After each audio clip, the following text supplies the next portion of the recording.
Então, todas as vezes que a gente for fazer resina ou laminado cerâmico, né, essa é a primeira pergunta. Eu consigo fazer uma estratificação ou então uma restauração indireta sem desgastar o dente? Né? Eu posso dar volume? Então, como que a gente vai avaliar isso?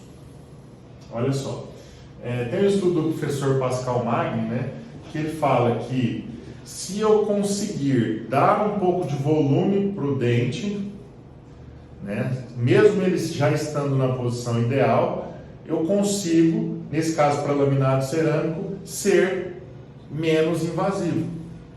Né? Então, todo dente que está numa posição ideal, eu consigo ainda gerar meio milímetro de volume para ele. Isso vai ser caracterizado de acordo com a morfologia, se é quadrado, retangular, se ele é ovoide, porque muitas das vezes esse volume ele pode ser total ou ele pode ser parcial. Vamos supor, um dente ovoide, ele já tem a cervical muito volumosa, e nós vamos entender isso. Então esse meio milímetro de volume que ele propõe aqui, eu consigo gerar para o terço médio até incisal. O terço cervical eu já não consigo gerar, porque eu já gero um sobrecontorno, entende? Então, todas as vezes que eu conseguir gerar um pouquinho mais de volume para o dente, no caso de laminados cerâmicos, eu diminuo o preparo. E a resina, né, segue a mesma filosofia. Então, qual que é a filosofia de posicionamento correto? Né? Existe aqui, ó, nessa região, a entrada do dente dentro, né, da margem gengival e dentro do arcabouço ósseo, que é a junção cemento-esmalte. Essa junção cemento-esmalte promove uma angulação de emergência dessa região em relação ao tecido gengival, a margem gengival. Normalmente, se eu pegar os dentes naturais, a maioria deles, a cervical do dente é menor do que o posicionamento da margem gengival. Consegue perceber aqui, ó, a diferença de altura?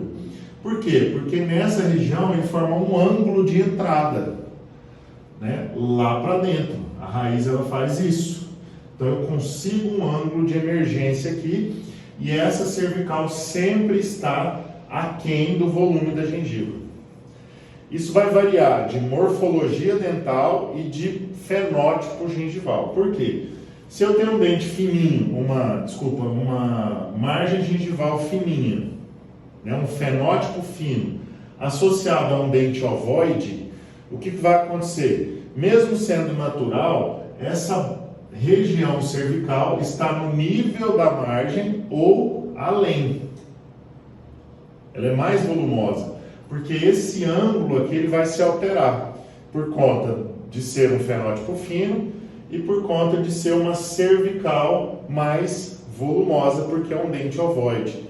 Nesse caso, onde eles estão no mesmo nível ou a cervical do dente mais alta do que a margem gengival, eu já não posso dar volume nessa região. Então eu preciso avaliar isso e eu tenho que gerar espaço, porque se eu acrescento resina nessa situação, né, além do biotipo ser fino e já ter um sobrecontorno, eu vou ter problemas nessa região de interface. Então, normalmente, dentes ovoides, associados ao perfil fino do fenótipo, eu não consigo acrescentar aqui, sem desgastar. Então, todas as vezes que você for avaliar, avalie o volume da margem gengival, do fenótipo, ele é fino, ele é médio, ele é espesso, e qual é a morfologia do dente? É ovoide? É retangular? É quadrado? Um dente mais retangular, normalmente essa região vai ter uma angulação que a margem vai ficar além da cervical. E aí eu consigo gerar volume para que no máximo esse volume se equipare ao volume do tecido. O ideal ainda é ficar aquém. E a bossa frontal, que é essa região aqui, ó, fique no mesmo nível. Então, ideal de volume, bossa frontal, mesmo nível da margem e cervical sempre aquém. No máximo, estourando essa cervical no nível do tecido. Só que daí eu preciso ter um fenótipo mais espesso, um fenótipo com a qualidade melhor, associado à higienização do paciente, né, para que eu tenha integridade e estabilidade disso aqui, senão vai tudo por água abaixo, certo? Conseguiu entender? Olha lá, ó, bossa frontal no mesmo nível da margem gengival e cervical sempre aquém. No máximo no mesmo nível, mas desde que o paciente tenha higiene boa, tenha um fenótipo mais espesso para manter essa integridade, né? Cervical menor. Olha só, esse caso aqui é um caso de retrabalho, e daí, tá vendo que a margem tá além, a cervical está além da margem, né? Então eu marquei aqui aonde é a cervical e aonde é a bossa frontal. O que nós vamos fazer?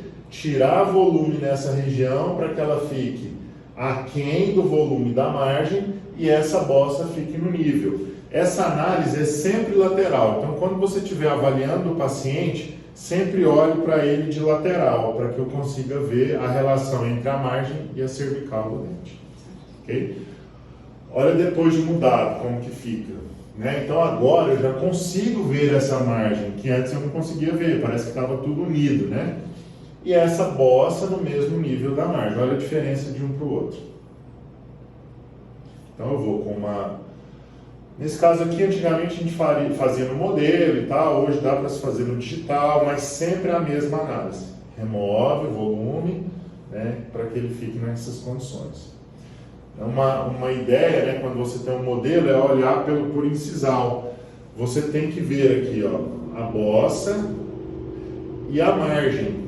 Você risca, né, com o lápis, você não pode ver a cervical, é sinal de que a cervical está menor, menos espessa. E depois a gente vai traçar as arestas longitudinais de transição, aonde ela entra e aonde ela sai, e dela para proximal a gente vai quebrar isso num ângulo que vai aumentando. Então eu coloco um disquinho, no caso das resinas, e vou trabalhando ele mais próximo de 30, 40 graus, e vou quebrando essa região para que essa área fique mais alta, mais evidente, né? Que ela seja área de espelho, de reflexão, e aqui, ó, seja de absorção. Por quê? Porque quando o alimento bate aqui, ele vem nessa região e sai. Se essa região estiver no mesmo nível dessa, o alimento bate e para aqui. Então, eu tenho que fazer dessa maneira. Isso o dente vai ficar mais bonito, com a anatomia e morfologia correta, as arestas certinhas, posicionadas, né, e as proximais com essa inclinação. Ok? Olha só, esse é um dente, esse é um trabalho feito, né? Aqui é um modelo, aquele manequim, não dá para a gente ter tanta noção, porque ele é um pouco discrepante em relação ao dente e à margem, mas olha só a diferença. Esse é natural. Olha só como o volume aqui é maior do que o volume aqui. Isso vai trazer integridade para a margem, porque toda vez que bate um alimento aqui, ó, ele bate na bossa frontal, que está no mesmo nível da margem, e sai. Se tiver tudo no mesmo nível, ele trava aqui. Ele vem aqui, bate e sai, bate e sai. Se isso aqui estiver no mesmo nível, ele tem uma tendência de parar nessa região. A mesma coisa está relacionada com a papila.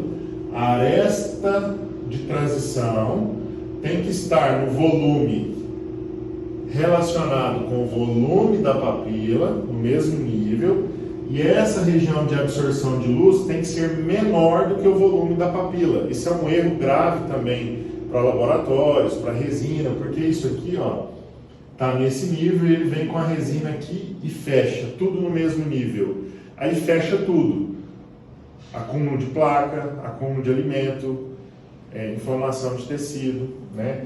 O dente fica muito mais largo do que o normal. Você olha, parece que está tudo unido, né? Tudo emendado, porque não tem essas áreas de absorção. Então, a gente precisa levar em consideração também as proximais, que é o que vai dar a beleza e a saúde para o dente. Olha lá, sempre tem que ser aquém. E aquilo que eu já falei, né? Vai ter diferenças entre dentes ovoides, por exemplo, e o dente retangular, que o retangular é mais plano. Há uma tendência de eu conseguir aumentar nele mais do que o ovoide. Aí você só vai olhar na cervical. A cervical do dente já está no mesmo nível da gengiva, da margem gengival? Opa, eu não posso acrescentar mais aqui. Eu preciso desgastar primeiro. Ok? Não, eu ainda tenho volume para chegar, então eu vou acrescentar para no máximo ficar na mesma altura. Mas desde que o fenótipo seja mais espesso um pouco, tenha qualidade de fenótipo. Se for aquela gengiva fininha, né, que você olha está bem fininha, se você bota no mesmo nível vai inflamar. Então aí é melhor fazer um preparo. Mesmo tendo a cor ideal. Entendeu?